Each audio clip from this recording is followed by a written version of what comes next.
At ako, kaya ko lahat. Bakit hindi na lang si kuya ang pahintuin mo? Ilang beses na siya nag-drop at hindi pumapasok, hanggang ngayon nasa first year pa rin siya. Bakit hindi siya ang sabihan niyo magparaya? Total kuya naman siya. At malamang matutuwa pa yun na hihinto siya sa pag-aaral. Lalaki ang kuya mo. Paano na lang niya mapapakain ang magiging pamilya niya kung hindi siya makapagtapos? Ikaw bang susuporta sa magiging pamilya ng kuya mo? Kaya mo naman makahabol sa pag-aaral kahit paano'y marunong ka kaysa sa kuya mo. Kailangan makapagtapos ang kuya mo ngayon habang ginugusto niya pang mag-aral. At kapag sinumpong na naman niya ng katamaran, hindi na naman siya papasok. Hintayin mo makatapos ang kapatid mo para hindi mo na rin kailangan magtrabaho habang nag-aaral dahil tutulungan ka naman nila. Kaya huwag kang maging makasarili ha. Kung pwede mo naman silang unahin. Madalas sinasabi ng magulang na wala silang pinapaborang anak at pantay-pantay lang ang tingin nila sa bawat isa. Pero bakit nga ba minsan ang pagmamahal ng ina ay nasa panganay lang at bunso? Ganon si Jing. Nawawalan siya ng atensyon at pagmamahal sa pangalawa niyang anak. Yun din ang magdadala sa kanya sa isang parusa na tiyak ay mumulat sa kanya kung bakit dapat pantay ang pagmamahal ng ina sa lahat ng anak. Magagawa niya pa kayang ba itama ang mali o sadyang yayakapin na lang niya ang malaking pagbabagong dulot ng parusa ng kalangitan? Oh, mabuti naman at dumating ka na. Bumalik ka nga ng manok at gulay sa palengke. Sana po nag-text ka kaninang pauwi ako. Ang sakit na po kasi ng paa ko eh. Pwede po bang mamaya na? Ano? Mamaya na? At ano pang madadatnan mo sa palengke mamaya? Sa tingin mo ba hihintayin ka ng palengke? Magsasarado na yon malamang. Tumayo ka na riyan at mamili ka na. Ano ulamin natin kung hihila-hilata ka dyan na akala mo pagod na pagod ka masyado? Bilisan mo! Hindi po ba pwedeng mamaya na lang? Pagod po talaga ako ngayon, ma. Kahit saglit lang, magpapahinga muna ako. Hindi mo ba talaga maintindihan wala nga tayong uulamin kung hindi ka bibili? Dahil sinasabi ko sa'yo, malilintikan ka talaga sa akin kapag wala kang nabiling ulam. O eto, pumunta ka na ng palengke. Sa halip na kunin ang pambili ng ulam, ay lumabas si Christina papunta sa kanilang kapitbahay, kung saan nakatira ang kanyang kaibigan.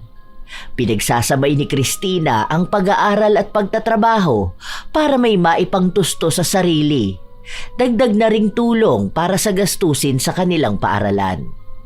Kasabay din nun ay ang pagpapanatili niya ng mataas na grado, lalo pat scholar siya. Ito ang nagiging sandigan niya para makamit ang kanyang pangarap. Dahil alam niyang kung aasa siya sa kanyang mga magulang, hindi siya makakapag-aral.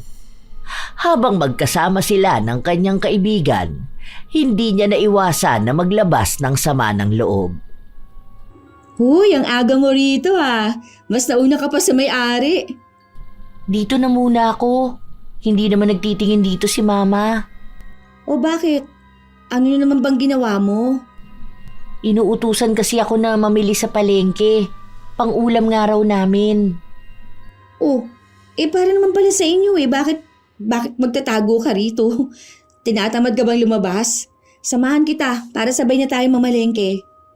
Hindi naman sa ganun. Andun si na kuya sa bahay, nagsi-cellphone lang.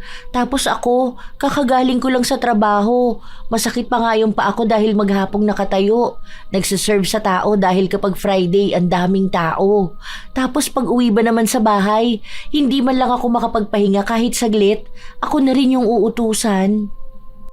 Ah, okay. O sige na, dito ko na lang pala muna magpahinga. Diyan ka muna, magpapalit lang ako ng damit.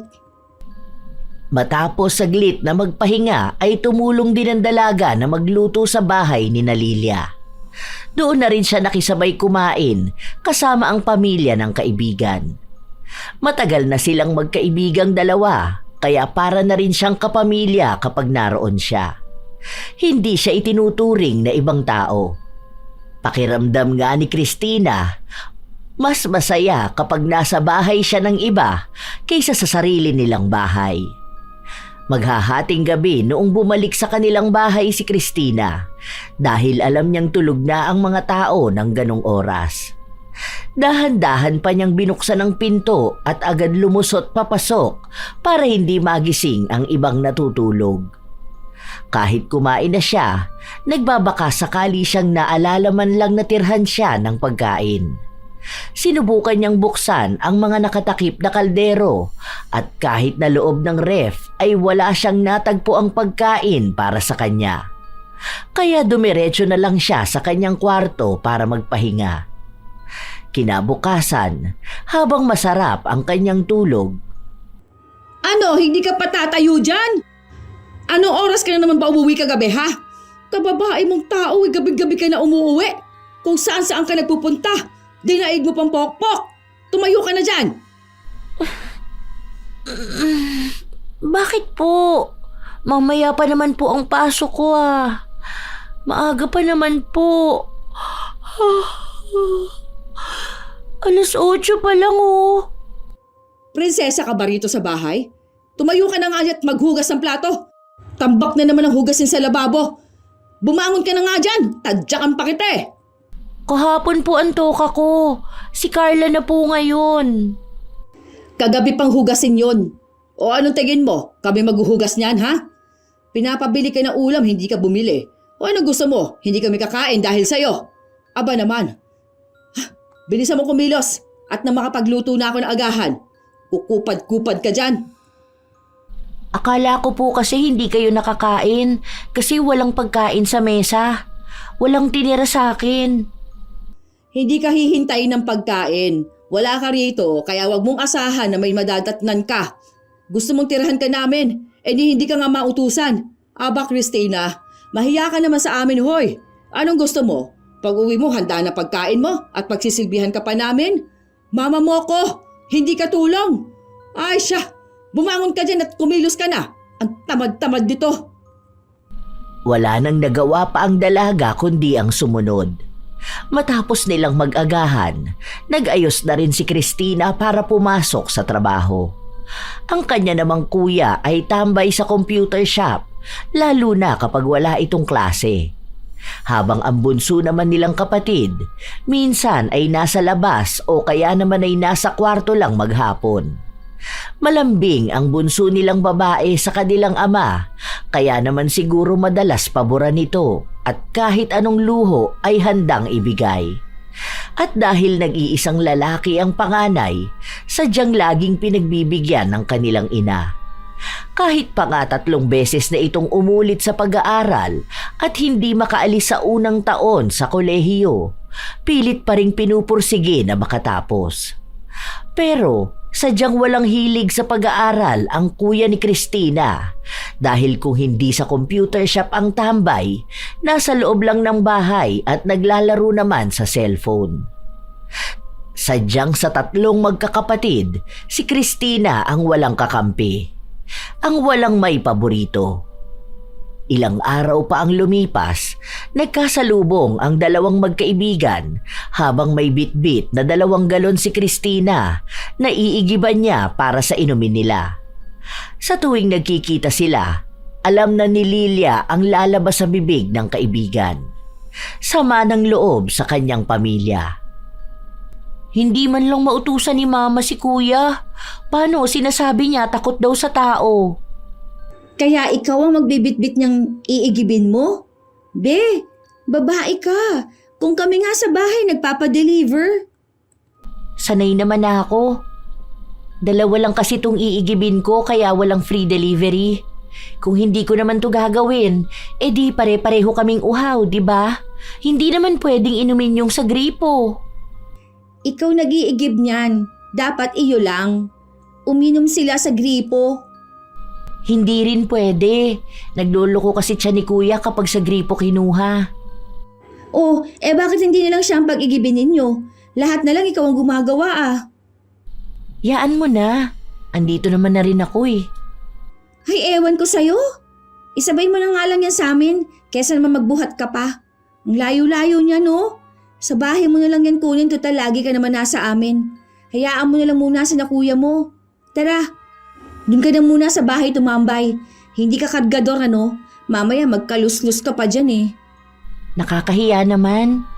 Pero salamat Mababawasan yung pagiging maton ko. Kaya nagsisiputian mga kapatid mo kasi ikaw ang laging nasa labas. Buti na asikaso mo pa pag-aaral mo niyan. Sakto lang. Passing grade naman. Hindi pa sang-awa. Hindi rin ganun kataas. Pero pasok pa rin sa scholarship. Maganda yan para makatapos ka na at makahanap ng mas magandang trabaho. Marami pa naman naghahanap ng office work ngayon. Kesa naman ganyan na ultimo pagbubuhat ng tubig ikaw ang sumasalo. Pag nakatapos na ako, magsasarili ako ng bahay at lahat ng gusto kong kainin, bibilin ko. Tapos maghihilata ako sa bahay hanggang anong oras ko gusto. Parang ganun kay Carla. Kaya galingan mo sa pag-aaral para makapagtapos ka kaagad. Akong naiinis sa'yo. Grabe ang pagiging people pleaser mo.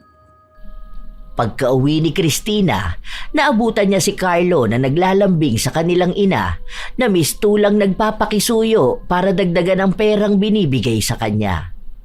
Mabulaklak ang mga salita, sinabayan pa ng pagkukunwari na masipag, kaya nagbabaka sakali rin si Christina na kapag ginaya niya yon, makakakuha rin siya ng pabor sa ina. Pero nang yakapin niya ito, itinulak lang siya palayo. Ang init-init, dikit ka ng dikit. Maligo ka na nga muna at amoy araw ka, hoy. Ano ba kailangan mo kasi? Ma, pwede bang maghanda tayo sa birthday ko? Outing lang tayo. Kahit konti lang handa. Mauuna ang birthday ng kuya mo. Huwag kang magplano ng sayo. Saka natin yung pag-usapan. Isang buwan mahigit lang ang pagitan ng kanilang kaarawan. Hindi nakakapaghanda kapag si Christina na ang may kaarawan dahil laging nauubos ang pera sa handaan ng kanyang kuya Carlo. Hanggang sa lumipas ang ilang mga linggo at sumapit na rin ang kaarawan ng kuya ni Christina. Halos lahat ng kamag-anak nila mula sa Cebu ay mga imbitado. Masyadong enggrande ang handaan kahit na sa dagat ito ginanap. Malaking pera ang nailabas ng kanilang ina para lang mapasaya ang panganay na anak. Nag-arkila ng sasakyan para sa mga kaibigan nito at lahat ay halos malunod sa dami ng pagkain. Masaya ang bawat usapan.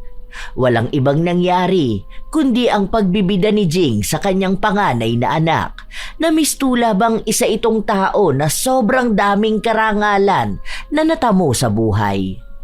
Hanggang sa lumipas pa ang ilang araw, si Christina naman ang lumapit sa ina. Ma, may nakita na po akong pool. Mura lang po ang cottage, wala pang 500. Oh, para saan na naman yan? Di ba po birthday ko na next week? Para po makapagpa-reserve na tayo. Mga kaibigan ko lang naman po ang iimbitahan ko eh. Tapos wala naman akong gaanong kaibigan. Gastusan na naman ang iniisip mo. Hindi pa nga tayo tapos sa binabayaran nating utang eh. Kasi simula ko lang maghulog nitong nakaraan. Ngayon iniisip ko na naman ang budget. Nagsabi na po ako sa inyo nung nakaraan pa. Minsan lang naman po to eh. Saka kung iniisip niyo po ang gastusin, may ipon naman po ako. Dagdag na lang po natin. Saka hindi naman po maraming handa ang gagawin ko. Kahit pansit lang po tapos 2 putahe ng ulam. Ano ba, Christina? Hindi ba sabi ko sa'yo may binabayaran pa kami utang ng tatay mo? Nakita mo namang sagot namin lahat ng gastos ng birthday ng kuya mo eh. Saan mo naman sana ako pakukuhanin ng pera para paghanda sa'yo, ha?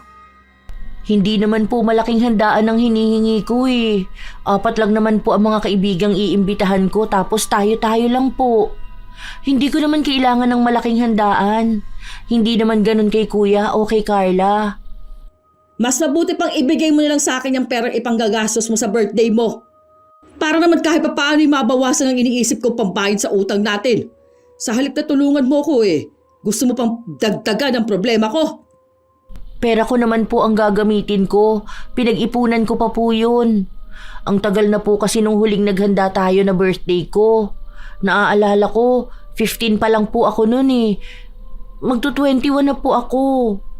Sige na ma, ngayon lang po para maimbitahan ko rin si Kevin. O sino na namang Kevin yan? Kaibigan ko po. Umuwi kasi ang mga magulang niya sa probinsya. Para lang sa lalaki gagastos ka? Anong klaseng utak yan? Lalandi ka na nga lang ibabaon mo pa kami sa utang. Po, ma, kaibigan ko lang yun. Gusto ko lang naman magkaroon kami ng picture na magkakaibigan. Kasi kapag umalis na siya, hindi ko alam kung kailan ulit kami magkikita. Birthday ko naman po Hindi naman po ako laging humihiling sa inyo, ngayon lang. Sige na ma, pagbigyan niyo na po ako. Saan mo nga kami pakukuhanin ng pera para dyan sa luho na yan? Nagsusuka ba kami ng pera na kapag isang hingi mo lang makapagbibigay na kami agad? Kahit pera mo yan, tingin mo, hindi na kailangan magdagdag. Gusto mo pa ng pool? Gaano ba kalaki ang ipon mo? Nakaraan nakita mong hirap kami maghanap ng pag-uutangan para paghanda ng birthday ng kuya mo Hindi ka malang nag-ambag. May pera ka naman pala nun. Tinabi ko lang naman yun, ma. Baka kasi kulangin pera niyo Pero kung hindi talaga natin kaya, kahit dito na lang po kami sa bahay. Gusto ko lang po talaga makapaghanda kasama nila. Sila na lang po kasi lagi ang sumasagot sa akin. Kahit sana ngayong birthday ko lang, ako naman. Yan! Yan talagang gusto mong mangyari. Kunwari ka pang magpupul kayo pero gusto mo lang silang papuntahin dito dahil alam mong hindi ako papayag sa pool na yan. Tigilan mo nga ako dyan sa kaartehan mong ganyan, Christina. Panay ka gastos, hindi ka naman mayaman. Huwag mo lang subukang papuntahin yung mga kaibigan mong pariwara ha. Na mga walang alam gawin, kundi ang turuan ka ng mga katarantaduhan. Ma, nag-aaral din sila. Matataas pa nga po ang grades nila Lalo na po si Kevin. Sa katunayan nga po, siya ang madalas magturo sa akin kapag may hindi ako naiintindihan. Boyfriend mo na ba yung lalaking yan? Naku, sinasabi ko sa'yo, mabuntis ka lang na maaga, lumayas ka dito. Ganyan bang tinuro namin sa'yo? Hindi ba't pinagsabihan namin kayo umiwas muna sa mga relasyon na yan hanggat hindi pa kayo nakakapagtapos ng pag-aaral? Tapos gusto mo pang dalhin dito ang lalaking niya sa bahay? Maya ka naman, Christina, hoy! Kababae mong tao'y nagdididikit ka sa kung sino-sinong lalaki. At gusto mo pang ipagmalaki at iparada sa lugar natin, ha? Ano, para mapag-chismisan tayo? Hindi ka namin tinuruan na maging haliparot. Wala ka pang ang naitutulong sa bahay ay maglalandi ka na. Anong gusto mo, konsintihin ka pa namin? Subukan mo lang talagang dalhin ang lalaking yan dito sa bahay. Akong kakaladkad sa inyo palabas. Gusto mo pag-chismisan tayo? O dalhin mo sila dito nang makuha mo ang gusto mo. Sige lang, magkakasubukan tayo. Kaibigan ko lang po talaga siya, ma. Bakit naman po kayo ganyan? Pagdating sa akin, ang sama agad ng tingin nyo, kahit sa mga kaibigan ko lang. Hindi po lahat ng tao katulad ng kaibigan ni Kuya o ni Carla. Bakit po kapag sila ayos lang kahit madalas pang tambay sa bahay? Tapos kapag ako po bawal? Kahit nasa edad na rin naman ako, bawal din magjowa. Tapos si Kuya, ang dami na niyang ex na dinala sa bahay. Tapos ngayon si Carla, mas bata siya sa akin pero may boyfriend siya. Bakit po kapag ako, palagi na lang bawal? Lalaki ang kuya mo. Bakit ikukumpara mo siya sa sarili mo? Ikaw babae ka. Kapag nabuntis ka, kahihiyan mo at kahihiyan namin. Pagtatawanan lang tayo rito, di ba? Gustong-gusto mong may naririnig sa kapitbahay, ganun ba? Ikakatwiran mo pang kapatid mo. Alam ng kapatid mong hangganan nila ng boyfriend niya. Magkaiba dyan sa lalaki mong umaasa sa magulang niya. Bakit po, yung sinasabi mong lalaki ni Carla, hindi ba umaasa sa magulang niya? Pare-pareho naman po silang nag-aaral pa lang Pero ang pamilya ng boyfriend ng kapatid mo ay di hamak naman na mas mayaman at may kakayahan kaysa dyan sa ipinagmamalaki mo. Kaya nilang suportahan ang kapatid mo kung may mangyari man. Sa itsura pa lang, Christina, marunong ng pamilya ang kapatid mo. Ikaw, mga akala mong nag-aadik ang mga kasama mo. Mag-isip ka naman, hoy. Hindi yung basta may maikumpara ka sa kung sino. Ganyan naman po talaga kayo pagdating sa mga kaibigan ko. Lahat mababa para sa inyo.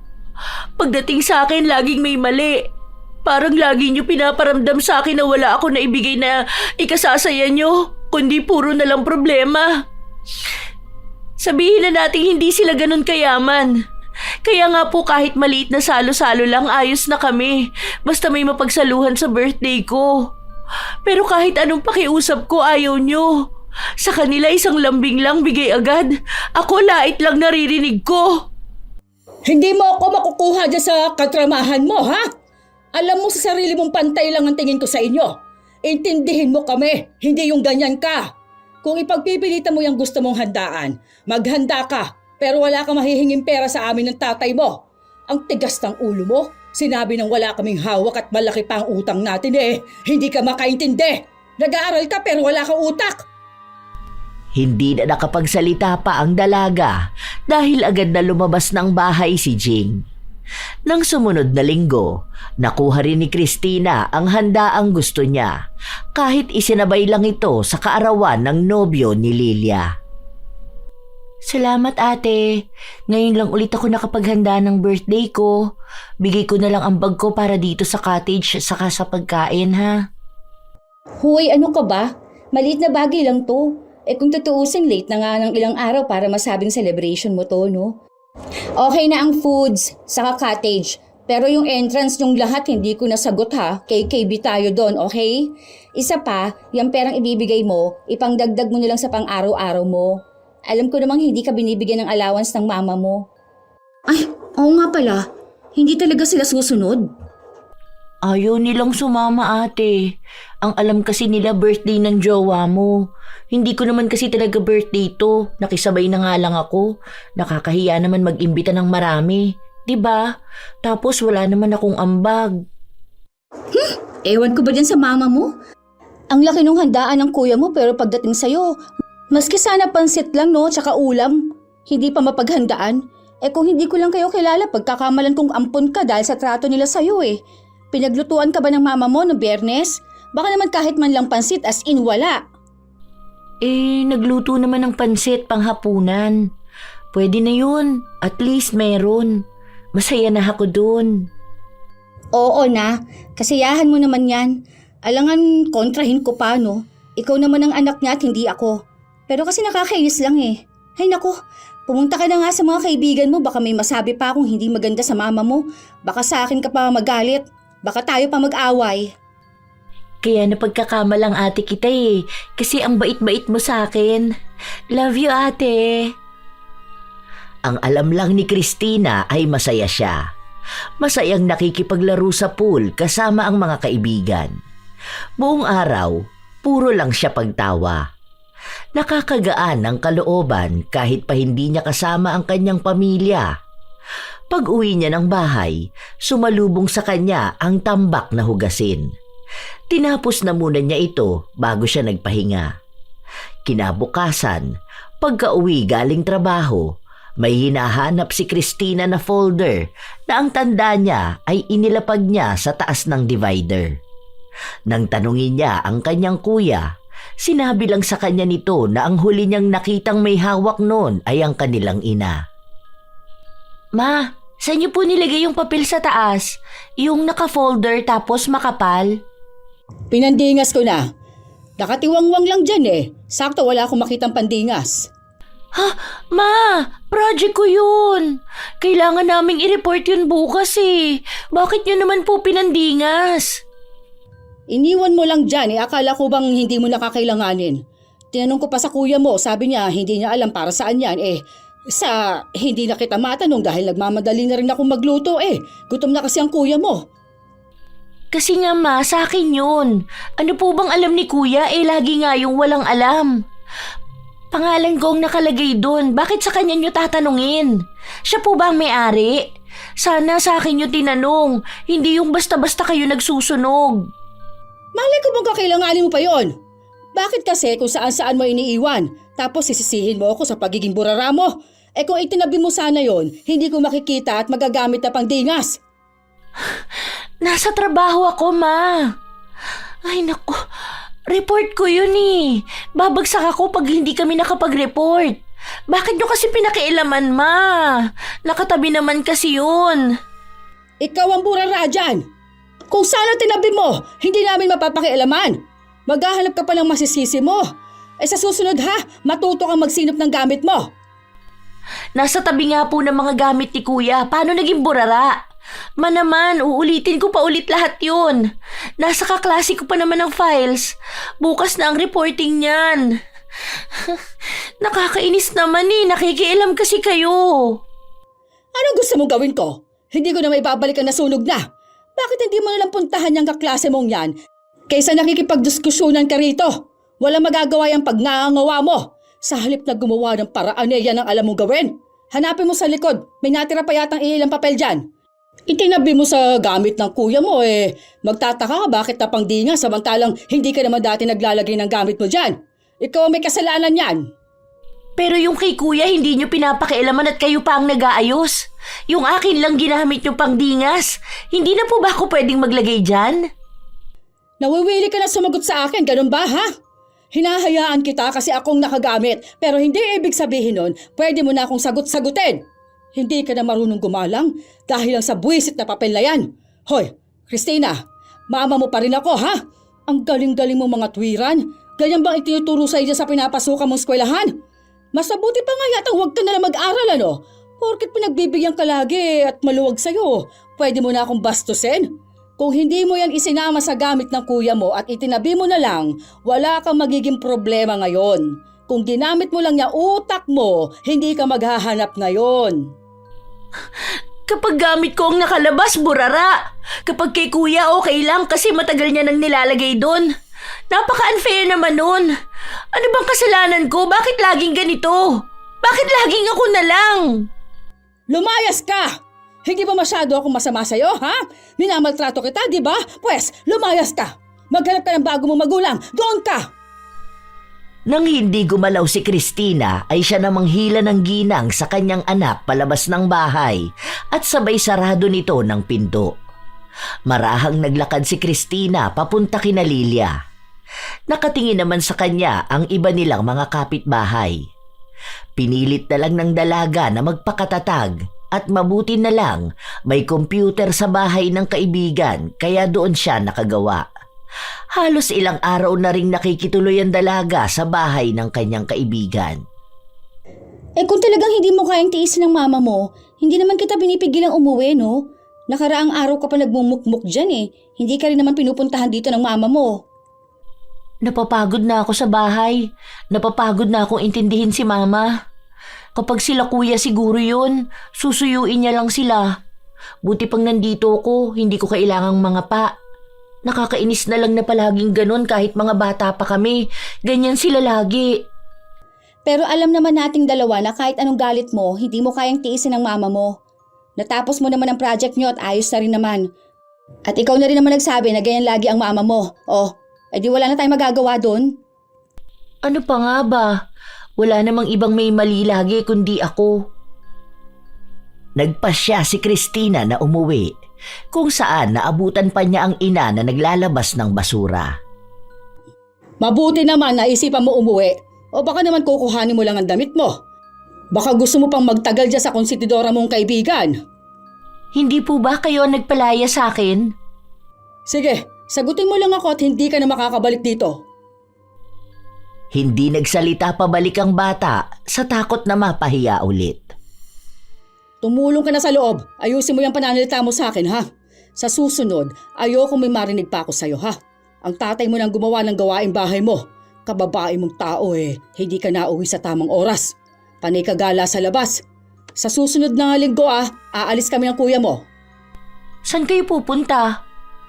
Tumawag ang tito mo. Pinapagbakasyon kami sa probinsya. Saglit lang naman kami doon. Umuwi ka ng tama sa oras at ayoko may marinig sa kapatid mo. Maging responsableng ate ka naman. Kayong dalawa lang ni Kuya? Maiiwan ng tatay at kapatid mo. May ginagawa pa kasi sa school nila si Carla. Hindi siya makakasama. Huwag kang makikipagtalo sa kapatid mo, ha? Alam mo namang may pagkamatara yon.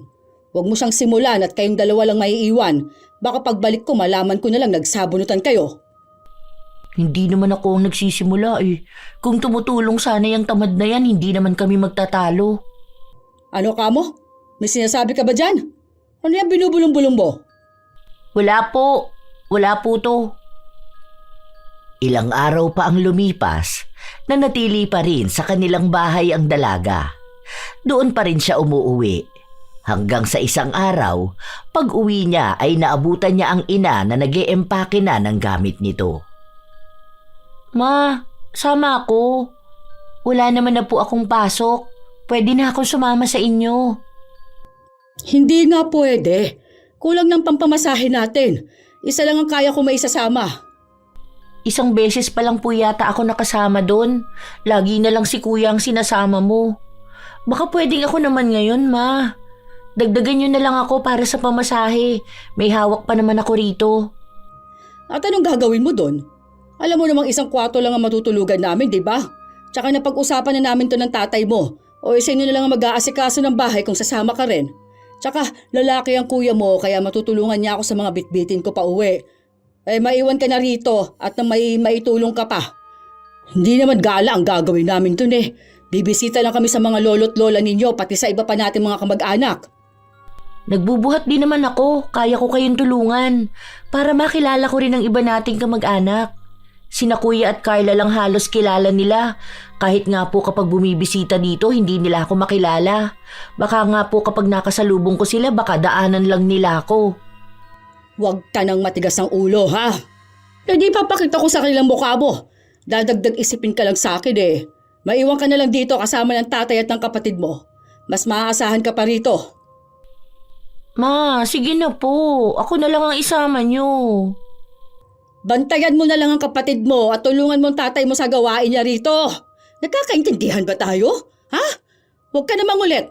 Hindi na rin naman magbabago pa ang isip ko. Sige na nga po.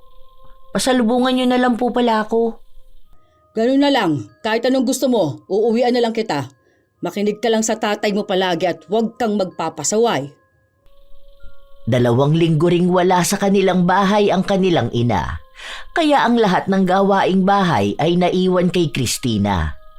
Tuwing umuuwi galing trabaho, siya rin ang magluluto ng makakain nila. Minsan na may labahin ang inaasikaso. Lahat siya ang may gawa, habang ang kapatid niya ay palagi namang nakahilata lang. Nang umuwi na sina Jing, agad na sumalubong si Carla para kunin ang lahat ng pasalubong na bitbit nila. Maghahati-hati na kayo dyan, ha? Nasaan yung akin? Sabi nyo bibilan nyo ako. Ang dami na nga niyang inuwi ko eh. Ano pa bang gusto mo? Puro paborito lang ni na Kuya at Carla ang nandito eh. Eh yung sa akin po, iba rito hindi ko pa kinakain. Kinulang ang dala ko. Manguha ka na lang dyan. Hindi naman mauubos yan ng mga kapatid mo. Para naman yan sa lahat. Bakit pagdating sa akin, lagi na lang kulang ang pambili nyo? Pwede ba, Christina? Kararating ko lang, pagod ako, ha? Kung dadramahan mo na naman ako dahil hindi nasunod ang gusto mo, wag na yon. Ang mahal lang gusto mong ipabili. Hindi tayo mayaman na lahat ng gusto mo mabibili ng basta-basta. Diyos ko, kararating ko lang, sisimulan mo na naman ako. Kapag ginusto mo, ginusto mo! Hindi na lang kumibo ang dalaga dahil wala namang mangyayari kung makikipagtalo siya sa ina. Hanggang sa lumipas pa ang ilan pang mga buwan, nakapagtapos sa pag-aaral ang kanilang bunsong kapatid na may karangalan ding nakuha. Kaya naisipan ng pamilya nila na maghanda. Imbitado ang halos lahat ng kakilala at kamag-anak nila mula pa sa mga probinsya nila. Kaya't naisipan ding imbitahan ni Christina ang kanyang kaibigan para kahit paano'y may kasama siya sa okasyong yun. Oh, buti pumayag mama mo na magdala ka ng kaibigan mo. Kala ko ba ayaw niya sa amin? May magagawa ba siya sa'yo? Ang lapit-lapit lang ng bahay niyo tapos hindi kita iimbitahan. Subukan niyang hindi ka papuntahin at baka mapagchismisan kami. Ang laking handaan na naman nito. Baka naman lubog na naman kayo sa utang niyan, ha? Kinuha ni Mama ipon ko, pangdagdag daw sa gastusin. Pinadalan kasi ng tita ko si Mama nung nalamang nasa top nga daw si Carla. Eh bakit kinuha niya pa ipon mo kung napadalhan naman na pala siya? Pangbili daw ng regalo kay Carla. Kasi nagastos niya ang pera pambili ng cellphone ni Kuya. Hay nako, sobra-sobra naman sa luho mga kapatid mo. Aminin mo nga sa akin, totoo bang anak kanila? Pati ipon mo binigay mo lahat eh. Ay, kung kapatid mo ako na talaga sasapok sa'yo. Pati dyan sa mga yan. Nagtabi naman ako ng para sa akin kasi ngayon lang nagpunta dito ibang kamag-anak namin kaya pinagbigyan ko na si Mama. Hindi ko rin kasi sila ganun kakilala. Hindi ka naman nakikihalubilo sa kanila. Hanggang tingin ka lang. Tapos na. Kaya lang sabi kasi ni Mama si Carla ang dapat nakikisama sa kanila dahil siya ang nagse-celebrate. Dapat siya ang bida. Tapos nasa kaibigan niya lang din naman siya. Bahala kayo? Ang gulo? Nakilala naman na nila ako eh. Hinahanap nga ako ni Tita Esther. Nang magsidatingan ang mga kumare ni Jing mula pa sa ibang lugar, agad niya itong pinaupo sa katabing lamesa nila Christina at doon nakipagkwentuhan. Dinig ng dalawa ang usapan ng kabilang lamesa na pinagdidiskusyonan ang nakababata niyang kapatid. Mabuti na lang daw at nagmana ang bunso nila sa kanilang ama na marunong sa eskwelahan. Pinupuri din nila ang kagandahan ng dalaga na nooy nakabistida. Mukha nga raw itong isang anghel at pinagpala si Jing sa kanyang anak na babae. Binanggit din ng isang babae si Christina matapos na makita itong nasa kabilang lamesa lang. Hay nako, kita mo? Puro kain lang ang alam gawin yan, ni hindi nga tumulong sa pagkain ng mga bisita. Hindi ko rin alam kung saan nagmana ang itsura niyan eh.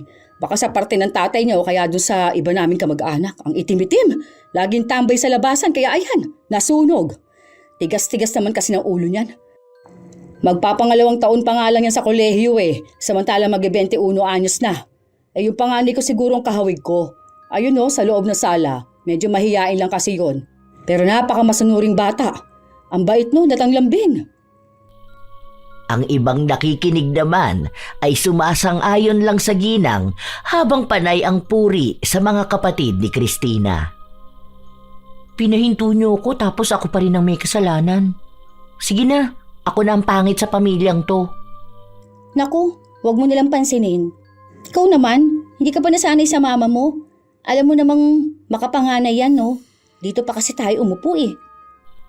Ito na lang kasi yung may bakanting upuan eh. Saka hindi ko rin naman alam na dito sila pupwesto. Nananahimik na nga ako. Ito naman kasing si kuya ayaw lumabas, ako tuloy ang napag-iinitan dito. Kitang-kita ako dito. Tapos ito namang si Carla. Sabi ni Mama batiin niya ang mga bisita. Nagpunta naman sa kabilang dulo kasama ng mga kaibigan niya. Kung may pagpipilian ako, ayoko rin naman dito. Lagi na lang akong nakukumpara tuwing nakikita ko. Wala na tayong magagawa sa mama mo. Hindi naman tayo makalipat ng upuan. Naalala ko, hindi ba wala kang duty bukas? Gusto mo sumama sa amin magpunta ng bayan? Maglilibot at kakain na rin siguro sa labas. Hindi pwede, may gagawin ako bukas. Maglalaba ako saka maglilinis. Anong ginagawa ng mga kapatid mo? Aalis sila bukas. Mag-isa lang ako sa bahay. Ilalabas ni tatay si Carla. Si Mama naman, lagi naman siyang wala sa bahay. Minsan lang naman ako makapag-relax kaya susulitin ko na. Relax ang tawag mo dun? Wala si Mama para pansinin lahat ng gawain ko. Kaya relax yun. Basta kung magbagong isip mo, tawagan mo lang ako. Kinabukasan, nagtrabaho sa loob ng bahay ang dalaga. Pero saglit lang din siyang nakapagpahinga bago dumating ang ina na may mga bitbit kaya tinulungan niya ito. Noong magluluto na, siya rin ang nag-asikaso ng mga gulay. Nung kakain na sila, habang sumasandok si Christina ng kanyang pagkain, napansin niyang naglalagay ng maraming ulam ang kanyang ina sa isang mangkok. Hindi naman po mahilig sa manok si tatay ah. Naparami yata yung sandok mo niyan, Ma. Natabihan ko ng tatay mo para sa kuya mo to ha. At hindi pa nauwi. Anong oras na baka gutumin siya pagdating? Akala ko po ba kung wala dito wag nang titirhan at baka masayang. Eh anong gusto mo? Sumpungin ang sakit sa tiyan ng kuya mo? Gastusin na naman sa gamot ng kuya mo. Ang hirap-hirap asikasuhin ng kuya mo kapag may sakit eh. Ikaw nga isipin mo nga muna sasabihin mo bago ka magsalita. Sarili mo lang iniisip mo. Matuto kang isipin ng mga kapatid mo. Tirahan mo rin sila, hindi yung puro ikaw na lang. Huwag kang masyadong swapang. Ang dami-dami na nga niyang nasa plato mo maghahangad ka pa ng mas marami. Naturingan kang babae, ang takaw-takaw mo kumain. O sige, magpalobo ka. Tingnan natin kung may magkagustong lalaki sa'yo. Hindi ka na nga kagandahan lamon ka pa ng lamon. Ang kuya mo o kalalaking tao doon, Madaling magutom at malakas kumain kaya kailangan may madatnan siya. O anong gusto mo? Magluluto pa siya ng madaling araw. Paano kung hindi na niya kayanin na magluto? Mag-isip ka rin ha? Huwag puro tiyan mong pinapairal mo, patay gutom ka ba? Hindi ka naman pinagugutuman dito bakit ganyan ka mag-isip? Wala nang tamang lumalabas sa bibig mo. Tawagin mo na nga mga kapatid mo para makakain na tayo. Bago pa ako mawala ng gana dahil sa'yo. Hindi na lang nagsalita si Christina at pinuntahan ng kapatid na nakahiga sa kanyang kwarto.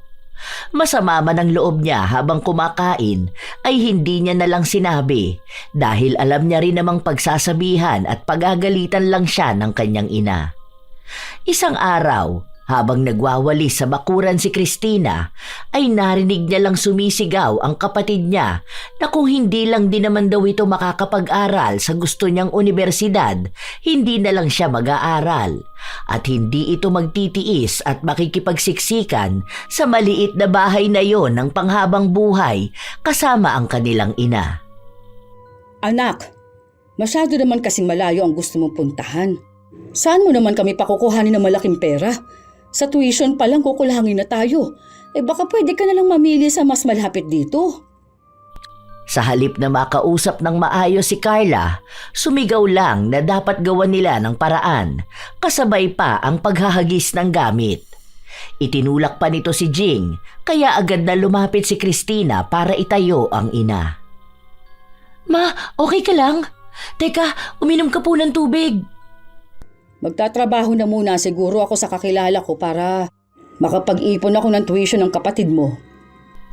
Pwede naman di siya mag-part-time. Parang ako lang. Para hindi na rin kayo mapagod, ma. Sabihan niyo na lang siya, total naman, college na rin siya. Saka siya naman ang may gustong mag-aral sa malayo. Pagsikapan niya na lang din. Kung gusto niya talaga yon, dapat siyang gumawa ng paraan. Kung ako nga kaya ko Alam kong kaya niya rin yun. Huwag mo ngang ikumpara ang kapatid mo sa'yo. Hindi ko siya kailangan pilitin magtrabaho kung kaya ko naman magtrabaho para sa tuition niya. Kung gusto niya magtrabaho para sa sarili niya, hahayaan ko siya pero hindi ako magsasabi sa kanya. Siya na nga lang ang may pagmamalaki ko Hindi ko pa ba siya kayang pag-aralin? Magtatanong ako sa mga tiyuhin mo kung may nalalaman silang bakanteng trabaho. Yang kabaluktutan ng utak mo ha. Huwag mo nang ipaalam sa ibang tao. Magpapayo ka na lang yung alam mong ikagagalit ko pa. Hindi kumibo ang dalaga dahil alam niyang galit na ang ina. Isang araw pagkagaling sa kanyang pinapasukang trabaho, agad dumiretso sa kanyang ina si Christina para makahingi ng panghulog para sa nalalapit nilang enrollment. Wala tayong hawak ngayon. Baka pwedeng tumigil ka muna sa pag-aaral para makaluwag naman tayo sa gastusin. Bakit po? Ngayong taon lang naman. Makakaipon rin ako sa susunod na taon para sa pang-e-enroll mo. Yung perang gagamitin mo, idadagdag ko na lang muna sa pang-araw-araw na gastusin. Bakit naman po? Huwag kayong mag-alala, kapag nakatapos naman ako, makakapagbigay ako ng mas malaki pang pera sa inyo. Matutulungan ko na kayo. Mabilis lang naman po ang taon, huwag niyo na po akong pahintuin. Konting tulong lang naman po ang hinihingi ko. Hindi ko na kasi kaya magsabay-sabay kayo sa pag-aaral. Alam mo namang buong binabayad kong tuition sa kuya mo. Tapos ngayon magkokolehiyo na rin ang kapatid mo. Paano kami ng tatay mo dyan? Tapos dagdag pang gastusin sa bahay at mga utang na binabayaran. Pwede naman silang kumuha ng scholarship. Kahit samahan ko na lang sila para makapag-aral kami pare-pareho. Hindi kasi talaga pwedeng huminto ako ngayon, ma. Halos lahat ng mga kaibigan ko third year na ngayong pasukan. Ako na lang ang nahuhuli. Huminto na nga rin si Jessa para sa akin. Kung hihinto na naman ako, lalo ko mapag-iiwanan. Makakakilala ka naman ng iba pang mga kaibigan kapag nag-aral ka na ulit. Anong tingin mo pang habang buhay kayo ng mga kaibigan mo? Hindi ba pwedeng magparaya ka muna? Alam mo namang mas malaki ang bayarin sa kolehiyo ng kapatid mo Marami pa kailangan at iba pang gastusin. Bakit nakikisabay ka pa? Hindi ba pwedeng tumigil ka muna? Ngayong taon lang. Ma, magsi-second year na ako ngayong taon. Total nakasimula na rin naman ako. Patapusin niyo na muna ako. Hintayin niyo na po makatapos ako. Tutulong naman ako Matagal pa yun. Kung gusto mo ikaw ang sumuporta sa sarili mo, hindi ko kayang pag-aralin ka pa. Ako naman po ang sumusuporta. Humihingi lang ako ng konting tulong. Isa pa po, Bakit ako ang kailangan magsakripisyo lagi? Down payment ng tuition fee na nga lang po ang hinihingi ko sa inyo kasi bawas na ang tuition ko. Mababa na lang po ang hinihingi ko. Kayo rin naman po ang nagbigay ng kondisyong basta ako ang sagot sa pang-araw-araw ko, pwede niyong sagutin kahit maliit na porsyento ng tuition ko. Bakit ba ang tigas ng ulo mo? Alam mo naman ang sitwasyon natin eh. Maghihintay ka lang naman ng 4 na taon makakapag-aral ka na ulit. Kung ikukumpara ang grades ng kapatid mo kaysa sa'yo, eh di hamak naman na dapat siya ang makapag-aral at hindi ikaw. Tumigil na nga po ako ng 1 taon nung nakatapos ako sa senior high dahil kay kuya. Tapos gusto niyo pa po, ngayon na naman. Bakit kailangan ako pa rin ang titigil? Hindi ka ba nakakaintindi? Paulit-ulit na lang tayo rito. Kulang nga ang sinasahod ng tatay mo para sa pangtustos natin, dadagdag ka pa. Mabuti pa yung kinikita mo itulong mo na lang dito sa bahay at panggastos ng mga kapatid mo. Puro sarili mo na lang ang iniisip mo. Unahin mo naman minsan ang mga kapatid mo. Hindi kami nagpalaki ng gahaman sa pamilya, ha? Matuto ka namang magbigay. Eh bakit si kuya? Kahit magpa-scholar, hindi mo pinilit para kahit paano sana makakabawas din yun ng bayarin natin. Bakit laging ako? Hindi nyo na nga pinagtatrabaho si kuya, tapos ako kailangan tumusto sa lahat ng gastusin ko sa school. Ang daya naman po. Mababa ang grades ng kuya mo para makakuha ng scholarship. Kahit gustuin ko man, hindi niya kakayanin. At alam mo namang sakitin ng kuya mo, hindi niya kakayanin ng pagsabay ng pag-aaral at pagtatrabaho. At ako, kaya ko lahat? Bakit hindi na lang si kuya ang pahintuin mo? Ilang beses na siya nag-drop at hindi pumapasok, hanggang ngayon nasa first year pa rin siya. Bakit hindi siya ang sabihan niyo magparaya? Total kuya naman siya. At malamang matutuwa pa yun nahihinto siya sa pag-aaral. Lalaki ang kuya mo. Paano niya lang mapapakain na magiging pamilya niya kung hindi siya nakapagtapos? Ikaw bang susuporta sa magiging pamilya ng kuya mo? Kaya mo naman makahabol sa pag-aaral kahit papaano marunong ka kaysa sa kuya mo. Kailangan makapagtapos ang kuya mo ngayong habang ginugusto niya pang mag-aral at kapag sinumpong na naman niya ng katamaran, hindi na naman siya papasok. Hintay mo makatapos sa mga kapatid mo para hindi mo na rin kailanganin magtrabaho habang nag-aaral dahil tutulungan ka naman nila. Kaya huwag kang maging makasarili, ha? Kung pwede mo naman silang unahin. At magiging utang na loob ko pa yon? Kahit ako ang pinapatigil mo? Ako na lang lagi ang kailangang umintindi sa inyo. Kahit mangutang na lang ako para lang makapagtapos sa pag-aaral, basta hindi ako titigil. O tapos ano? Kami magbabayad ng utang na yan? Dagdag ka sa sakit ng ulo? Gusto mo maperwisyo kami dahil sa patong-patong na utang at interes, ha? Ganyan na ba kakitid ang utak mo dahil lang sa kagustuhan mo makipagsabayan sa mga kaibigan mong walang ibang ginawa kung hindi ang magbulakbol? Sila na lang lagi ang sinisisi mo. Bakit ang mga anak mo hindi mo pagawa ng paraan? Bakit ayaw niyo akong patapusin sa pag-aaral? Bakit ako ayos lang na hindi makasabay sa mga kaklase ko? Para maging alila niyo at may magsilbi sa inyo kasi walang silbi ang mga anak niyo? Ayusin mo yung pananalita mo. Ina mo pa rin ako, kaya kahit anong mangyari, ako pa rin ang masusunod. Responsibilidad mo ang pagtulong sa bahay. Hindi ka namin pinalaki para maging batugan at pabigat sa amin. Sana sila na lang ang naging anak niyo para wala kayong ibang pinoproblema. Para hindi niyo na kailangan magtuon ng atensyon sa akin at gumastos para sa akin. Total, pabigat lang naman ako sa inyo. Kahit nasa ampunan ako, mas masaya pa siguro kaysa dito na kailangan ko pa magmakaawa bago ko magawa ang kahit anong bagay na gusto ko. Sana hindi na lang kayo ang naging magulang ko. Napakahirap yung pasayahin. Natigilan magsalita si Christina matapos na sampalin ng kanyang ina. Ingrata ka? Wala kang galang? Walang habas yung dila mo? Maghanap ka ng magulang na kaya kang pagtiyagaan. Tingin mo ginusto namin na ikaw ang maging anak namin, ha? Magpasalamat ka at kaming naging magulang mo. Nabigyan ka namin ng maayos na tirahan at may nakakain ka. Agad din namang umalis ang dalaga sa kanilang bahay dahil hindi na niya kaya ang pagtatalo na yon.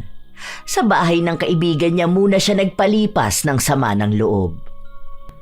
Oh, bakit namumula yung pisngi mo? Nasaktan ka na naman ba ng mama mo? Ano bang nangyari? Pinapahinto na naman kasi ako ni Mama dahil mag-aaral na raw si Carla.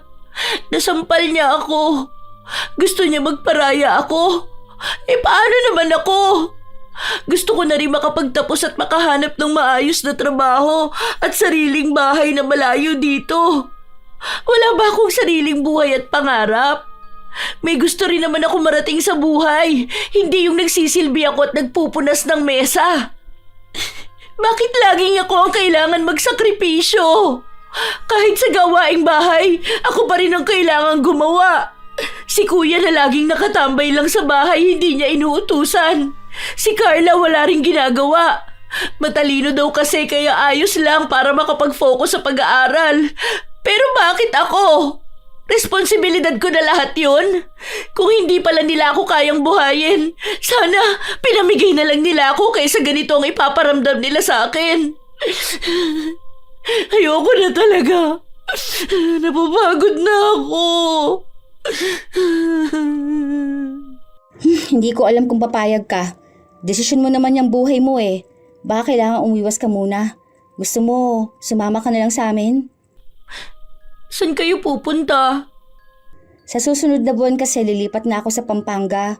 May nakuha na rin akong upahan. Ang kasama ko lang naman doon si Mama. May iwan mga kapatid ko rito. Oh, ikaw ba? Gusto mong sumama sa amin?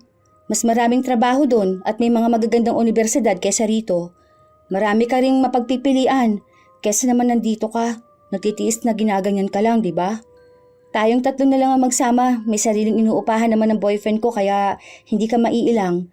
Kapag nakaluwag ka na, edi doon ka na lang mag-abot sa amin. Hindi kita pipilitin kung hindi mo pa kaya. Hindi ba ako magiging pabigat sa inyo? Bakit pa kita yayayain kung yan ang nasa isip ko? Kapag naging maayos ka na, edi doon ka na lang tumulong sa amin sa bayarin kung yan ang inaalala mo. Basta sabihan mo ako kung anong desisyon mo. Next week kasi luluwas na kami para maayos na ang titirahan natin. Sasama na lang ako sa inyo kaysa nandito ako at naghihintay ng himala. Andiyan naman si na kuya eh. Kaya niya nang alagaan si mama. Si Carla kasi, lagi namang kasama ni tatay. Mamaya sinasabi mo lang yan dahil galit ka. Huwag kang magdesisyon ka agad-agad. Bibigyan naman kita ng oras para makapag-isip. Next week sabihan mo ako. Pag-isipan mo muna maigi bago mo ako sagutin baka kasi nabibigla ka lang at magsisi ka sa huli. Ilang araw na rin siyang hindi kinikibo ng kanyang ina, maliban sa mga araw na inuutusan siya nito. Dahil 3 araw na lang ang natitira bago ang pag-alis papunta sa ibang lugar, naglakas ng loob si Cristina na kausapin ng ina na nakaupo sa tapat ng kanyang asawa na nag-aayos ng upuang sira. Ma, magpapaalam lang po sana ako. At saan ka naman pupunta? Gagala ka na naman? Wala kami may bibigay na pera sa'yo. Humingi ka sa mga kaibigan mo kung gusto mo. Hindi po, luluwas akong Pampanga at doon na muna ako maninirahan. Ipapaalam ko lang po sana para hindi niyo ako hanapin. Gusto mo maglayas? Dahil lang hindi ako pumayag na mag-aral ka ngayong taon. O ngayong kaya mo magtrabaho, tinutubuan ka na ng sungay, ganun ba? Kung maglalayas po ako, hindi na ako magpapaalam sa inyo. Magtatrabaho lang naman po ako doon. Mas mataas naman ang pasahod doon kaysa rito. Kung nag-aalala po kayo na baka manghingi ako ng pera sa pang-upa ko, huwag po kayo mag-alala. Sagot naman na po ako ng kaibigan ko. Makikitira po muna ako sa kanila ng ilang buwan tapos makakapagpadala na ako.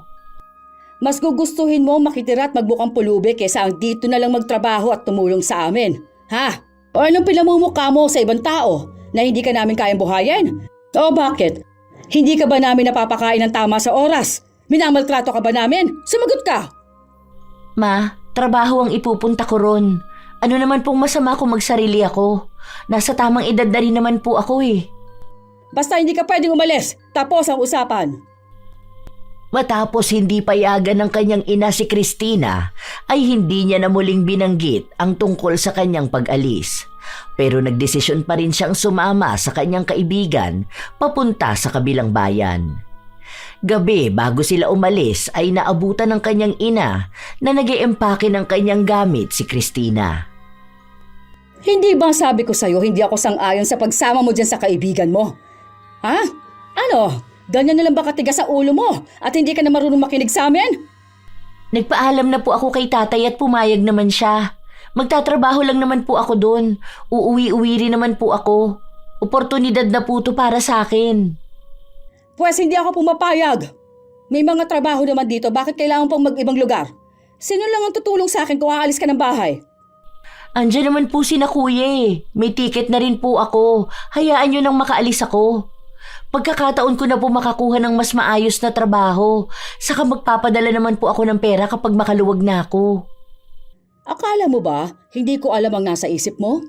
Gusto mo lang tumakas sa responsibilidad mo sa amin. Ang layo ng gusto mong puntahan, hindi na namin kakayanin ng tustusan ka pa. Paano ka na lang namin mapupuntahan? Huwag po kayong mag-alala sa akin doon. Tutulungan din naman po ako ni Ate Lilia kaya kung iniisip niyo po ang gastusin, hindi po ako magpapasagot sa inyo. Wala po akong hihingiin kahit na magkano sa inyo, Ma. Tandaan mo, kapag umalis ka sa bahay na ito, wag kang aasa na may makukuha ka maski 5 sa amin. Ginusto mong umalis, kayanin mo mag-isa. Hindi ko rin alam kung may pamilya ka pang babalikan dito. Halos mag-iisang buwan na ang nakalipas simula nung umalis si Christina sa kanilang bahay. Pero hindi pa rin siya pinapansin ng kanyang ina kahit na ilang beses na siyang tumawag dito. Kaya nagpatuloy na lang muna ang buhay ni Christina hanggang sa nagpasukan na muli. Kung gusto mo, pahiramin na muna kita. Baka kulang na ang pera mo sa pambili ng gamit sa pasukan nyo. Ay, hindi. Wag na. Ang dami nyo nang tinulong sa akin. Pinakiusapan mong maihabol ako ngayong SEM, tapos pati gastusin ko sasaluhin mo pa. Nakahanap naman ako ng trabaho, kaya na yung sumuporta sa akin. Malapit pa sa school. Pag sahod ko, makakabili na rin ako ng mga kailangan ko. Kaya wag mo na ako idagdag sa isipin mo, ha? Isa pa, may ipon pa naman ako. Mapagkakasya ko pa naman to. Kaya lang, pasensya ka na hindi ako makapag-aambag kahit man lang sa pagkain. Nakakahiya na nga kasi ilang linggo na rin ako nakikikain ng libre sa inyo. Pero hayaan mo, kapag kaya ko naman ako na rin ang bibili ng bigas at grocery. Ano ka ba? Ayos lang yun. Para namang hindi ka sanay kumain sa amin Ngayon pa ba? Kumusta pala kayo ng mama mo? Si tatay ko lang ang nakakausap ko ngayon. Hindi naman ako naglayas. Nagpaalam ako ng maayos. Pero pinaparamdam ni mama na para bang naglayas ako. O di kaya naman pinalayas niya ako. Para bang napakasuwail ko namang anak. Yun yung nararamdaman ko ngayon. Hindi ka ba nila pinapadalhan ng panggastos mo dito? Paano ka na lang yan sa susunod na linggo? Hindi ba magsisimula ka na magtrabaho? Anong ipapamasahe mo at ipapangtanghalian mo? May tinapay naman dyan. Pwede na yun. Pwede naman din akong kumain pag uwi. Tiis lang talaga. Grabe na yung mama mo. Anak ka pa rin naman niya kahit anong sabihin mo. Pasensya ka na sa sasabihin ko pero nagagalit lang talaga ako Anong klaseng ina naman yan kasi? Hindi niya man lang nagawang mag-alala o tawagan ka. Kaya ka namin suportahan, oo. Pero napakababaya naman niyang ina. Tanggap ka namin dito. Hindi ka rin naman mahirap pakisamahan. Tumutulong ka pa nga sa gawain dito kahit hindi kailangan. Kahit man lang sana magpadala kahit magkano sa'yo, wala.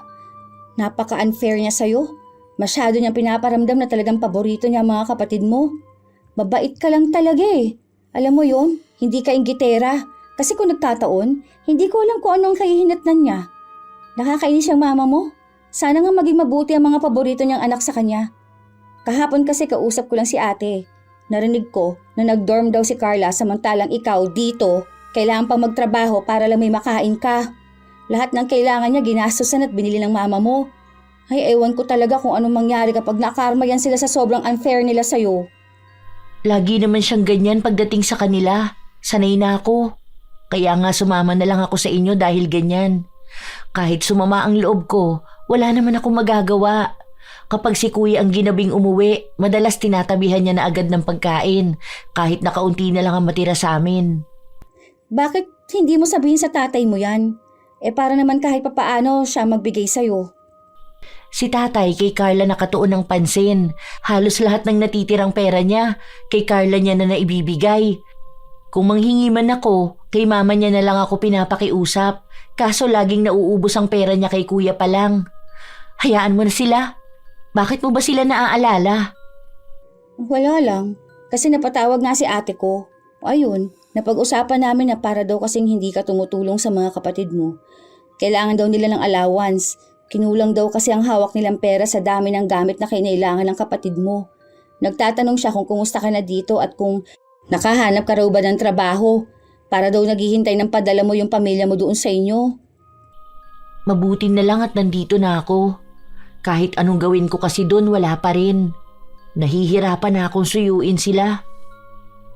Halos mag-iisang taon na ring hindi nakauwi si Christina sa kanila dahil masyado itong naging abala sa kanyang pag-aaral at pagtatrabaho. Ang mga bakanteng araw niya naman ay ginugugol niya sa pagtulong kina Lilia. Hindi rin naman sila masyadong nakakapag-usap ng ina, lalo na't hindi pa rin sila nagkakaayos. Gusto mo bang sumabay sa amin pa uwi? Birthday kasi ni Lolo maghahanda daw si na Tito kaya pinapauwi kami. Total, bakasyon nyo naman, baka gusto mong sumama. 3 araw lang naman tayo dun, tapos babalik rin agad tayo. Hindi rin naman ako pwedeng mawala sa trabaho kung matagal Magpapaalam na pala ako sa boss ko para makapagpa-substitute ako. Ang tagal ko na rin kasing hindi nakauwi sa amin. Hindi ko rin naman makausap si mama. Madalas kasi akong pagod. Tuwing araw ng sahod ko lang sila nakakausap kapag nagpapadala ako. Hindi ko rin alam kung okay na ba kami. Sa paglipas ng mga araw, muli na namang nakabalik si Christina sa kanilang lugar. Dahil inabot sila ng gabi, kina Lilia na lang muna nakitulog si Christina. Kinabukasan, habang tumutulong siya sa pag-ayos ng mesa at upuan, ay naririnig niya ang mga bulungan ng ibang tao matapos dumaan ang kanyang kapatid. May nangyari ba? Hindi ko na sinabi sa'yo kasi alam kong gipit ka rin. Pero nung nakaraang buwan lang kasi, nahuli ng pagbibigay ng perang mama mo kay Carla. Naputulan daw kasi silang ilaw, kaya yun ang inunang binayaran ng mama mo. Inutang niya pa nga ang pambayad sa ate ko. Pinagdududuro at pinahiya raw ng kapatid mo ang mama mo sa labas Ang sabi niya, kapag nagkatrabaho siya, huwag siyang aasahan ng mama mo na may makukuha siyang pera dahil ang kinikilala niya lang na magulang ay ang tatay mo. Tutal, palamunin lang din naman daw siya ng tatay mo. Bihira na lang din umuwi ang kapatid mong yan pero kung uuwi man, magdadala lang ng labahin tsaka hihingi ng allowance, ganun daw. Tapos nagsimula na sila magkaroon ng chismis na baka yun na raw ang naging karma ng mama mo. At hinayaan lang ni mama na sagutin siya ng ganun? O ano namang magagawa niya? Mas matapang at suplada ang kapatid mo. Kapag pinupuntahan nga raw siya dun sa inuupahan niyang bahay hanggang dun lang daw sa likod yung mama mo Minsan kasi sinamahan ni ate yan si mama mo na maghatid ng gamit at pera sa kapatid mo. Si ate pa nga ang pinalapit niya kasi nakakahiya raw kasi ang itsura ng mama mo. Tapos ang laki palagi ng kailangan niyang pera para sa gastusin niya sa kolehiyo. 5 uniforme nga agad ang ipinabili niya sa tatay mo dahil hindi niya kaya maglaba pagkatapos mag-aral. Naku, pasalamat siya at hindi akong kapatid niya, baka nasa bunutan ko siya. Kumusta naman si kuya? Ay naku, isa pa yung kuya mo. Alam mo bang huminto na naman siya sa pag-aaral? Madalas nang lasing umuwi sa inyo. Nakaraan lang nagbasag ng gamit. Natamaan pa nga ang mama mo mabuti na lang daw hindi ganun kalalim. Sinagot-sagot din ng kuya mo ang mama mo. Kesyo, ang malas niya raw na naging magulang ang mama mo. Ang pangit na raw, mahirap pa. At kung hindi naman pala niya kayang ibigay lahat ng gusto nila, bakit binuhay pa siya na para lang madamay sa paghihirap ng pamilya ninyo? Para lang ba daw matamatahin ng mga kamag-anak ninyo matapos nilang malaman na wala siyang ginagawa sa bahay niyo at nakatambay lang, palamunin. Ewan ko ba sa mga kapatid mo? Kasalanan din naman kasi yan ng mama mo Masyado niya kinonsinti mga kapatid mo. Baka kontranato niya lang sila kung paano kanya tratuhin. Baka sakaling mas matino sila ngayon. Naawa lang ako sa mama mo. Mula daw kasi nang umalis ka, wala nang ibang naggawa sa gawaing bahay kundi ang mama mo lang. Tapos kung pahiyain at ikahiya siya ng mga kapatid mo, sobra. Tingnan mo nga, halos lahat ng kapitbahay alam nangyayari sa inyo. Tatay mo naman madalas hindi nauwi kasi panay OT. Para lang may maipambayad kayo. Hoy, mamaya sinasabi ko sa'yo to tapos iwan mo ang buhay mo sa Pampanga para tulungan dito ang mama mo Ayusin mo, maayos na ang sitwasyon mo doon. Hindi kita pinipilit na tumira kasama namin dahil ang gusto ko. Pero lalong hindi rin kita dinadala sa maling landas, no? Hindi porket tanggap kita, kukonsintihin ko yung pagkamartir mo. Hindi ko sinasabing tiisin mong mama mo. Mama mo yun. Pero maawa ka sa sarili mo. Tandaan mo, ikaw ang magdadala ng buhay mo. Hindi pa nga ako tapos sa pag-aaral ko. Bakit naman ako magsistay rito? Nakakuha na nga ako ng mas magandang trabaho ron. Mabuti na yon na nagkakalinawan tayo. Tapusin mo muna ang pag-aaral mo, pagkatapos kung ano man ang maging desisyon mo sa buhay pagtapos nun, hindi kita pipigilan. Baka isakripisyo mo lahat ng pinagpagura mo dun tapos makikita na naman kitang umiiyak ha. Tama na nga to. O ano, sa amin ka ba matutulog mamaya? Uuwi na muna ako. Namimiss na raw ako ni tatay eh. Halos 1 taon din akong hindi nakauwi sa amin. O basta yung usapan natin, 3 araw lang tayo dito. Sasabay kang pabalik sa amin. Nagdesisyon na umuwi ang dalaga. Pagpasok ni Christina sa kanyang bahay, nadatnan niyang naghuhugas ng plato ang kanyang ina. Ang dati magandang pagkakapusod ng buhok nito tuwing gumagawa ng gawaing bahay ay napalitan ng magulong pag-ikot ng ipit. Nangayayat na rin ito at halata na hindi naging masaya sa mga nagdaang panahon. Mabuti naman at naisipan mo umuwi. Ang akala ko nakalimutan mo lang may bahay kang uuwian. Hindi niyo nga po sinasagot ang tawag ko eh. Wala na akong cellphone. Nasira kasi ang gamit na cellphone ng kuya mo kaya hiniram niya na muna yung akin. Oh, kumusta ka naman doon? Ayos lang po. Bakit hindi na naman pumapasok si kuya? Magtatrabaho na lang daw ang kuya mo. Mabuti rin yun at nang makatulong sa gastusin. Wala na talagang ganang mag-aral ang kuya mo. Kaya hindi ko na siya pinilit. Kaya lang medyo baon pa tayo sa utang sa kapatid mo. Hindi ka na po ba galit sa akin? Kumain ka na ba? Nag-iwan ako ng pagkain sa ref. Inayos ko na rin ang kama mo. Tulungan ko na po kayo dyan.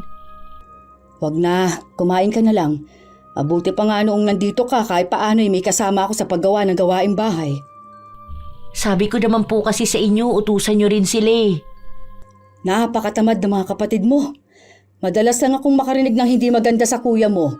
Kaya hinahayaan ko na lang kaysa masaktan ko siya. Ginagaya ka na nga rin ng kapatid mo. Lumalabas na lang ng bahay kapag ayaw sumunod. Si mama, ako na naman ang nakita. Anong araw ka aalis? Babalik ka pa ba doon? Bakit? Na-miss mo ba ako? Wala kang ibang mapagalitan kaya naaalala mo ko, no? Kung hindi ka rin naman talaga ubod ng sotel. Ano? Babalik ka pa ba? Sa susunod na araw pa naman po. Aalis pa kami ni Jessa bukas eh. Dalian mo na palang kumain dyan at nang makatulog ka ng maaga. Kinabukasan, nakipagkita ang dalaga sa kanyang mga kaibigan, kaya gabi na rin itong nakauwi sa kanila. Habang nagpapahinga, pumasok sa loob ng kwarto si Jing. O, kumusta naman kayo ng kaibigan mo? Wala silang sinabing masama sa'yo, ma. Huwag ka mag-alala. Nangungumusta lang ako. Babalik ka na ba talaga bukas? Hapon pa naman po ang luwas namin. Bakit nyo natanong? Huwag nyo sabihin hindi nyo na naman po ako papayagan. Mukha namang masaya ka doon, kaya bakit pa kita pipigilan? Ang importante sa akin maging maayos ka lang. Hindi pa po ba kayo matutulog? Gabi na, tulog na rin yata si tatay. Nasa labas pa ang tatay mo kausap si Bunso. Kuya mo naman hindi pa umuuwi. Okay. Good night po. May sama ka pa rin ba ng loob sa amin ng tatay mo? Hindi kumibo ang dalaga at tinitigan lang ang kanyang ina. Pasensya ka na sa lahat ng mga nasabi ko. Napagtanto kong sumobra ako ng mga nasabi sa iyo nung nakaraan. Alam kong nasasaktan ka pero hindi mo pa rin nagawang tiisin kami rito. Pasensya ka na kung hindi mo naramdamang mahal ka namin. Kahit kailan hindi ka naging pabigat sa akin. Marahil may mga oras na mainit lang ang ulo ko at may nasasabi akong hindi maganda sa iyo pero sana malaman mong anak pa rin kita at mahal kita. Kung nararamdaman mo man na hindi kami patas, siguro dahil alam kasi namin ng tatay mo na marunong kang umintindi sa inyong magkakapatid. Kung hindi mo na gustong umuwi at makita ako maiintindihan ko naman. Pero sana huwag mong kakalimutan na bahay mo pa rin ito. Alam mo, dito ko rin napagtanto na marami nga akong mali. Baka ito na yung sinasabi ng mga tao sa akin. Sa sobrang hindi ko patas bilang ina, nakarma na ako. Yung mga iniingatan kong anak pala ang karma ko. Ang hirap ng ganito. Hindi na kumibo pa ang dalaga. Hinayaan na lang niya ang kanyang ina. Dahil hindi naman niya maaaring sabihin na masaya siyang nagsisisi ang ina, pero hindi niya rin naman mapigilan na sumang-ayon na baka nga karma na ang naningil kay Jing. Lalo na't alam naman ng langit kung anong ginawa niyang mali sa kanyang anak. Sa masyado niyang pagbuhat sa kanyang ibang anak, ito rin pala ang mga anak na hihila sa kanya para bumagsak. Isang araw, gabi na nang umuwi si Christina galing sa trabaho niya. Naabutan niya ang kaibigan na nasa sala lang. Ang tagal mo! Kanina ko pa hinihintay ng mama mo. May dala siya mga prutas at pagkain. Wala naman kayo sinabing bibisita kayo. Sino pong kasama niyo magpunta rito, Ma? Wala ba kayong pinagkakaabalahan? Napadaan lang ako. Tinignan ko lang kung kumusta ka rito. Dito raw muna matutulog mama mo. Tabi na lang kayo. Alam mo namang walang ibang bakanteng kwarto dito. Tsaka gabi na rin mahirap umuwi ng ganitong oras eh. Ayos lang ba sa'yo? May magagawa pa ba ako? Kumain na ba kayo? Hindi pa. Hinihintay ka namin para sabay-sabay na tayo. Nagdala ng lutong ulam ang mama mo. Pagkatapos maghapunan ay inayos ni Christina ang hihigaan nila ng ina, habang si Jing naman ay nagpapalit ng damit. Kumusta kayo sa atin, Ma? Balita ko po nakakita na ng trabaho si Kuya. Oo, kaya lang gusto niya raw munang magsarilit tsaka malayo sa amin. Kaya nga kulang din ang sinasahod niya sa pagkain at upa pa lang ng bahay eh. Eh ikaw ba? Kamusta ka dito? Hindi ka naman minamaltrato dito? Si Mama, pinagdudahan pa sina Ate Lilia. Nakita niyo naman po, maayos ang trato nila sa akin. Para nga pong tunay na kapatid. Huwag kayong mag-alala sa akin dito, Ma. Okay naman po ba ang pang-araw-araw niyo doon? Napapagkasya naman. Malaki ang bawas ng scholarship ng kapatid mo. Medyo huli niya na lang naisipang ilakad pero nakahabol rin naman. Tsaka nakakatulong rin ang naipadadala mo. Kapag nakaluwag ako, siguro, magdadagdag na lang ako ng ipapadala sa inyo. Ngayon lang po kayo nakapunta dito, di ba? Gusto niyo bukas bago kayo umuwi, iikot ko kayo? Wag na. Maabala pa ang pagpasok mo. Hindi yan. Wala naman po akong pasok bukas. Saka kung iniisip niyo po yung trabaho ko, pwede naman po ako magpaalam. Ayos lang talaga. Pupunta pa rin kasi ako sa kapatid mo. Sasamahan ko siya mamalengke. Tinuturuan ko ng kayanin niyang mag-isa. Sa susunod na lang po pala. Mabuti at natuto na siyang tumayo sa sarili niyang paa. Ikaw ba? Nagustuhan mo ba ang mga damit na dala ko? In-order ko pa yan sa kumare ko. Alam ko kasing kaunti lang ang dala mong damit dito. Oo naman, Ma. Ang gaganda nga po eh. Marunong na kayong mamili ng magandang damit ngayon ha. Dati po kasi, ang baduy ng mga damit na binibili niyo sa akin, pang matatanda. Buti pa ngayon maayos. Ikaw po ba ang namili nito? Natuto lang rin ako sa kapatid mo. Madalas ko kasing sinasamahan na mamili ng damit niya kaya naisipan kong bumili na rin ng para sa'yo. Kinakausap na po ba kayo ni Carla? Hindi ka naman na po niya binabastos. Nandyan naman ang tatay mo tsaka ayos na kami ngayon. Pagtapos ko siyang pagsabihan, kahit paano yung nakinig naman at may galang na rin kahit kaunti. Maganda rin na nanirahan siya mag-isa. Natuto na rin siyang tumulong sa gawaing bahay. Dahil doon ay madalas na ang pag-uusap ng mag-ina. Hanggang sa lumipas pa ang panahon, pinauwi ng kanyang ina si Christina noong araw ng kaarawan niya dahil naghanda ng kaunting salo-salo ang ginang. Nadatnan na lang ni Christina sina Jessa at iba pa niyang kaibigan na naghihintay sa kanya. Habang ang kanyang ina naman ay nakikipagkwentuhan sa mga kumare at kamag-anak nila. Oo nga, nahiyang yata sa Pampanga at lalong gumaganda ang anak ko. 1 taon na nga lang din at makakapagtapos na siya. Napakabait na bata niyan. Biruin niyo bang siyang nagpaaral sa sarili niya? Baka doon na nga rin siya makapag-asawa. Mabuti na lang at pinupuri ka na ng mama mo, no? Kung hindi, baka pinatahi ko ng bibig niyan. Kung masama lang isip ko, baka sabihin ko pang kung wala ka sigurong na itutulong sa mama mo. Hanggang ngayon, hindi ka niya tatatuhin ng ganyan. Kung hindi lang yan tinamaan ng karma baka hindi rin niya nagbago, no? Nakarma ba naman sa mga paborito niyang anak? O ayun, bumaon ang hirap ng buhay. Mabait naman si Mama. Siguro hindi niya lang alam kung sinong uunahin sa amin ng mga panahong yun. Oo nga pala. Balita ko nagtatago daw ang kuya mo sa mga pinagkakautangan niya sa kasino, kaya hindi makauwi sa inyo. Pinapadalahan pa ng magulang mo para makabawas sa utang. Nalulong sa sugal. Sayang nga yung mga sakripisyo ni na Mama. Sa ngayon, hindi namin alam kung nasan siya. Pinaghahanap pa rin kasi siya eh. Eh baka yan naman ang karma ng kuya mo na dapat niyang pagbayaran, no? Basta ako, masaya ako para sa'yo at kahit paano nabibigyan ka na ng halaga ng mama mo. Maswerte lang siguro talaga ako kasi kung hindi ako nagdesisyong sumama sa inyo, siguro hanggang ngayon hindi pa rin nagbabago ang buhay ko.